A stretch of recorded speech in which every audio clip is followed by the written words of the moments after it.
How to redeem a Roblox gift card on mobile. In this video, I'm going to show you how to redeem a Roblox gift card so that you can get your Robux on your iPhone, Android phone, or Samsung phone. And if this video helps you, please consider giving it a like and also subscribe to my channel because that really helps me out.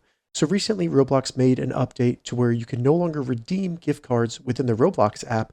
So what we need to do to be able to redeem a gift card is simply open up a browser and navigate to roblox.com/redeem.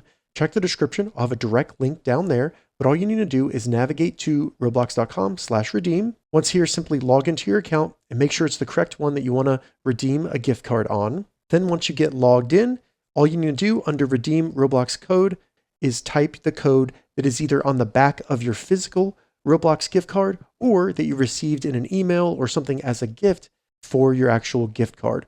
So I'm just going to paste it in there. That's my code right there. Then all I need to do is select redeem.